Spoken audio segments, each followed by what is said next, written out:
Boa noite. Não vou revelar o meu nome, mas vou contar a história de um homem que conheci em Serra Talhada, interior de Pernambuco. Algumas pessoas já tinham me falado dele. Quando o conheci, paguei uma cerveja para ele e ele me contou sua história. Vou contá-la em primeira pessoa, como ele me contou.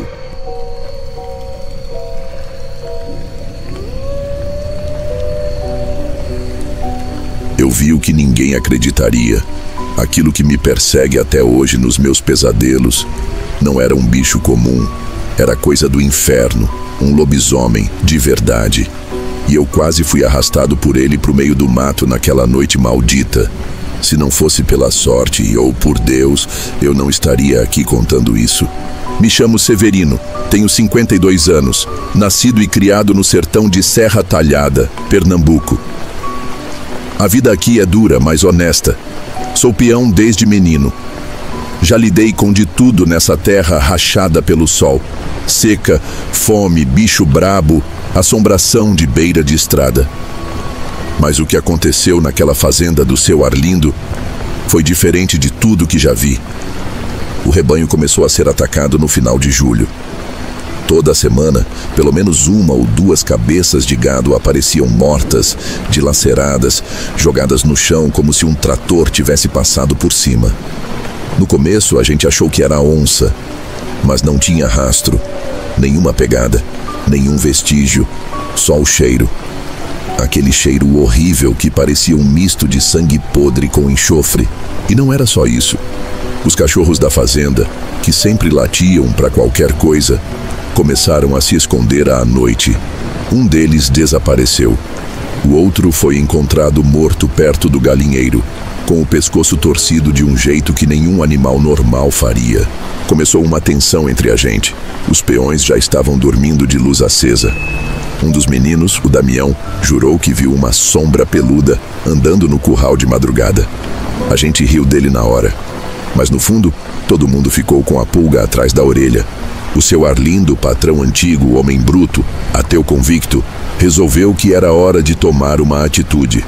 Reuniu eu, Zé de Mundinha, Tonho e mais dois rapazes novos, o Chico e o Joãozinho. Disse que naquela sexta-feira, na virada da lua cheia, a gente ia montar vigia no campo. É só um bicho, e bicho se caça, ele disse. Montamos acampamento perto do curral de trás, perto da mata. Cada um com sua espingarda, munição de sal grosso, dessas que o povo diz que espanta até coisa ruim. Levamos rede, café forte e lamparina. O céu estava limpo, lua cheia estourando de brilho, clareando tudo como se fosse meio-dia.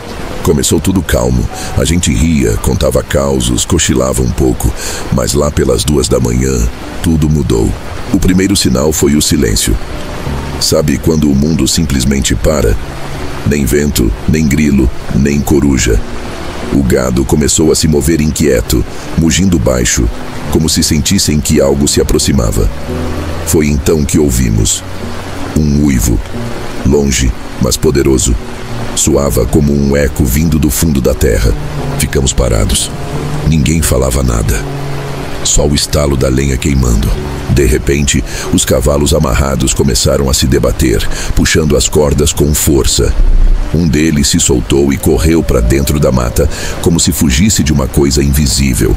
Foi aí que Tonho falou: "Isso não é bicho não, isso é coisa do cão." Logo depois veio o cheiro.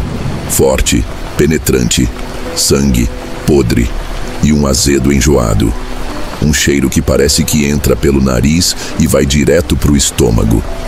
A gente se armou e seguiu o som, pisando devagar, com o coração disparado. Foi quando vimos ele. A coisa saiu do meio da mata, caminhando nas 2 patas, do jeito que nenhum bicho normal anda. Era enorme, ombros largos pelo negro como carvão, e um focinho longo com dentes que pareciam adagas. As garras... Meu Deus, as garras eram maiores que faca de açougueiro. O olhar dele nos encontrou. Olhos vermelhos, brilhavam como brasa. Quando ele rosnou, a vibração pareceu balançar meu peito. O som não era só de bicho, tinha voz naquele rosnado. como se fosse alguém gritando de dentro da criatura. Zé foi o primeiro a atirar.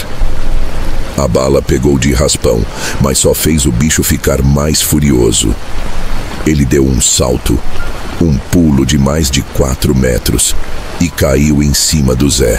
O grito que ele deu eu nunca vou esquecer.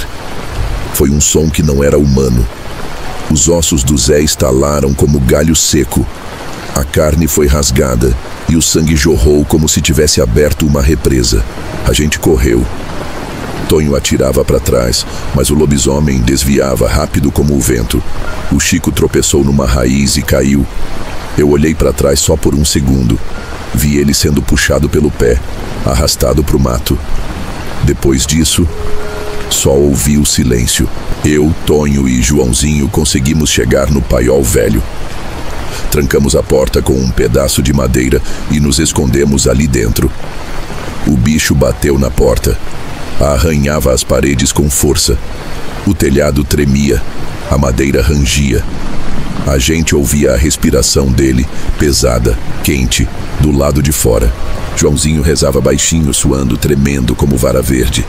Tonho chorava feito criança. Eu só pensava na minha mãe. Nunca senti tanto medo na minha vida. Depois de um tempo, o barulho cessou. Ficamos em silêncio absoluto por quase 1 hora. Quando abrimos a porta, o campo estava vazio, mas os corpos estavam lá, ou o que sobrou deles. Zé, Chico, até o cavalo que tinha fugido, tudo despedaçado. O patrão chamou a polícia. Eles vieram, olharam, tiraram foto, mas disseram que devia ter sido ataque de onça. A gente sabe que não foi. Não tem onça daquele tamanho, nem com aquele olhar. Faz mais de 10 anos que isso aconteceu. Mas toda vez que a lua cheia volta a brilhar assim, do mesmo jeito daquela noite, eu me tranco dentro de casa. Tranco porta, janela e deixo a lamparina acesa até o dia amanhecer. Porque eu sei que ele ainda tá por aí. Tem noites que eu escuto bem ao longe aquele uivo, longo, profundo, e minha espinha gela como se fosse a primeira vez. E eu penso, será que hoje é o dia que ele volta? Você já sentiu uma raiva tão grande que vira coragem? Coragem que desafia a própria morte? Pois foi isso que me aconteceu. A criatura matou meus amigos, me fez viver num inferno de lembranças. Mas eu cansei de fugir.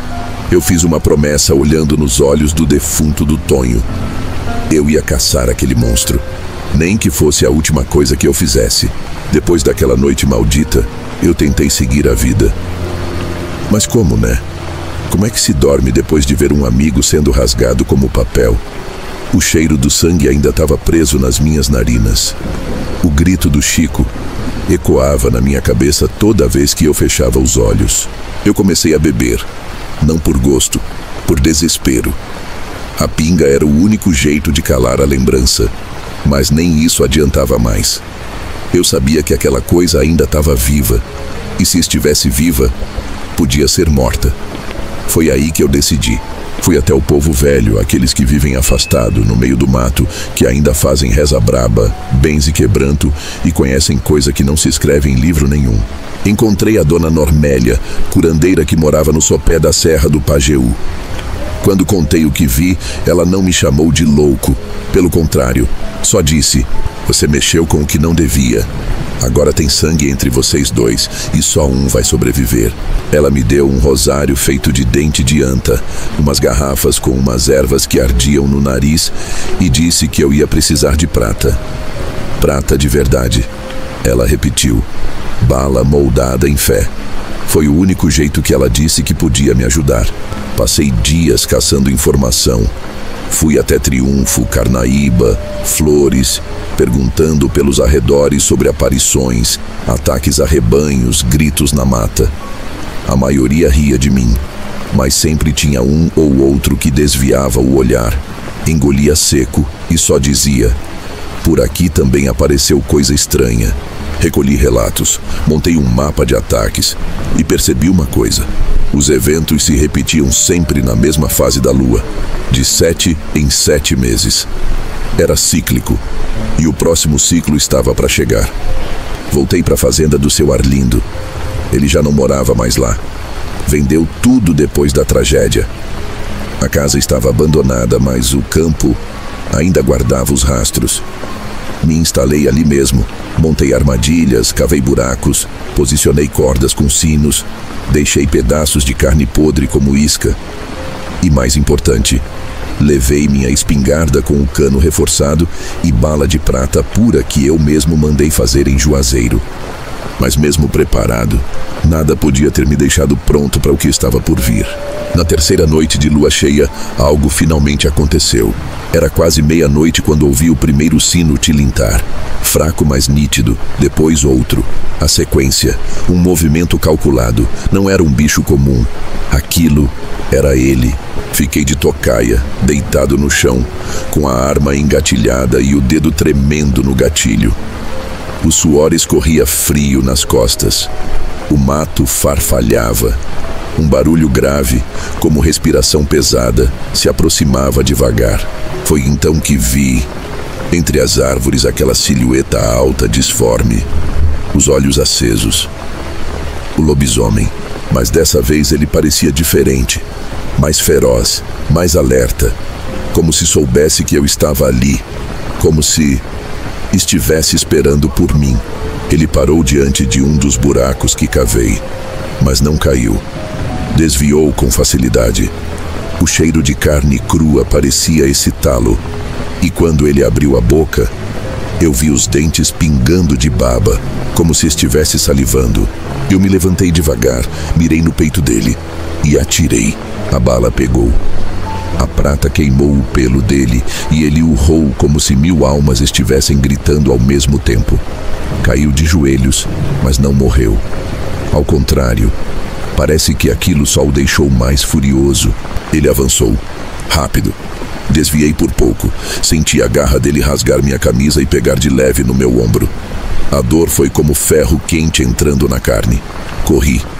Disparei mais 2 tiros. Um deles pegou no braço, mas o bicho não parava. Ele me encurralou entre 2 pedras. Eu tentei recarregar a arma, mas minhas mãos tremiam demais. Foi aí que lembrei do rosário. Tirei do pescoço e ergui para o alto. O bicho parou, rosnou, hesitou, os olhos dele fixos no objeto. E por um segundo, só por um breve segundo, eu vi algo humano naqueles olhos. Dor, raiva, desespero. E então, ele fugiu. Deu um salto para dentro do mato e sumiu entre as árvores, deixando um rastro de sangue e destruição. Segui o rastro de sangue na manhã seguinte. Levei o dia inteiro, mas encontrei algo que me arrepiou dos pés à cabeça. No meio do mato, jogada sobre uma pedra, havia roupa humana rasgada, suja de sangue, e uma corrente com uma medalhinha que pertencia ao Joãozinho, o mais novo dos peões. Ele tinha desaparecido naquela primeira noite. A gente achava que o lobisomem tinha matado ele, mas agora parecia que ele era o lobisomem. Talvez infectado, talvez amaldiçoado, talvez só um jovem que caiu numa sina que não escolheu. Desde aquele dia, nunca mais ouvi falar dele, mas o rastro sumiu perto da Serra dos Cavalos. E desde então, moradores daquela região dizem ouvir, de vez em quando, um uivo diferente, profundo, arrastado. Eu sigo esperando o próximo ciclo da lua. Sigo caçando, porque sei que ele vai voltar. E quando voltar, eu vou estar pronto. Mas agora não é mais só por vingança. É por todos os outros que ainda nem sabem o que espreita no mato quando a lua cheia nasce. Depois que descobri que o lobisomem podia ser o Joãozinho, minha cabeça virou um redemoinho. Passei dias tentando entender, até que fui atrás de mais respostas. Foi em uma cidadezinha perto de Custódia que tudo mudou. Eu estava num boteco tomando uma cachaça braba e desabafando com o dono do bar, quando um sujeito de chapéu de couro e olhar penetrante puxou o assunto. Você viu mesmo? Ou só acha que viu? Eu fiquei na defensiva, claro, mas ele continuou sem medo nenhum. Eu sou como você. Já encarei o que o povo chama de lenda. E tem outros como nós, caçadores. Ele se apresentou como Raulino. E naquela mesma noite me levou para um lugar escondido, numa antiga fazenda abandonada, onde um grupo de homens e mulheres, todos marcados de alguma forma por encontros sobrenaturais, se reunia. Ali, pela primeira vez eu entendi que o que me aconteceu não foi um caso isolado. Lobisomem era só a ponta do iceberg. Eles me contaram histórias de entidades nas matas, espíritos vingativos em casas abandonadas e criaturas que só aparecem em noites específicas. Era uma rede, um ciclo, e alguém tinha que quebrar isso. E para isso a gente caçava. Durante meses fui treinado. Aprendi a identificar pegadas não humanas, a usar ervas para proteção, a fazer armadilhas que confundem até sombra. Raulino me ensinou a nunca confiar no que os olhos veem à noite. Criaturas dessas enganam a visão, mas nunca o instinto. Ele dizia: participei de caçadas. Vi um corpo seco se arrastar numa gruta em Alagoas. Ajudei a prender um espírito que tomava conta de um engenho em ruínas. Mas eu tinha um único objetivo na cabeça: encontrar o lobisomem. O meu lobisomem. E eu encontrei. Foi numa fazenda nos arredores de Afogados da Ingazeira. Uma série de ataques estranhos ao gado chamou a atenção do grupo. Quando vi os rastros, soube na hora. Era ele. O mesmo cheiro de enxofre misturado com ferro. A mesma pegada larga. O mesmo silêncio mortal antes do ataque. Montamos uma emboscada. Eu, Raulino e mais 2 caçadores, Lúcia e Caburé. Passamos 2 dias no mato esperando a hora certa. Na terceira noite, ele apareceu. O lobisomem. Alto, musculoso, agora ainda mais deformado, como se estivesse num estado entre besta e humano. Mas o olhar, aquele olhar, eu nunca ia esquecer. Ele veio farejando, rosnando, ignorando nossas armadilhas como se soubesse onde cada uma estava. Quando viu a mim, parou. Ficou imóvel. A pele do rosto parecia contorcer, como se por dentro ainda houvesse uma alma tentando sair. Eu encarei ele e gritei: Joãozinho, se ainda tem algo de você aí dentro, luta para sair. Mas não teve resposta, só ódio. Ele avançou. A luta foi brutal.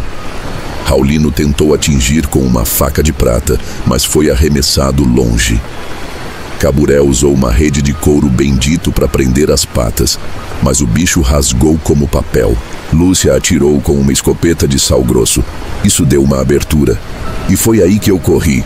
Pulei em cima dele, cravei uma lança de prata no peito e com todas as forças empurrei até o fim. O urro que ele soltou pareceu tremer a terra. O corpo dele se contorceu, os pelos queimaram e o cheiro era como carne podre misturada com enxofre. E então, silêncio. Quando o corpo caiu no chão, voltou a ser humano. Era ele, Joãozinho, ainda com a corrente no pescoço, os olhos abertos e uma lágrima escorrendo. Ele não era só um monstro, era uma vítima. Uma alma presa num ciclo de maldição que ele nunca escolheu viver. A partir daquele dia, eu não fui mais o mesmo. Não voltei para a fazenda. Não voltei para a cidade. Eu entrei de vez nesse mundo. Virei parte dos caçadores. Hoje me chamam de Severino, o vaqueiro da noite. E onde tem relato estranho, onde o povo sente o medo caminhando no escuro, lá eu tô, com minha espingarda, minha fé e minha coragem. Não porque gosto, mas porque alguém tem que fazer isso. E enquanto houver criatura espreitando no escuro, eu vou estar caçando.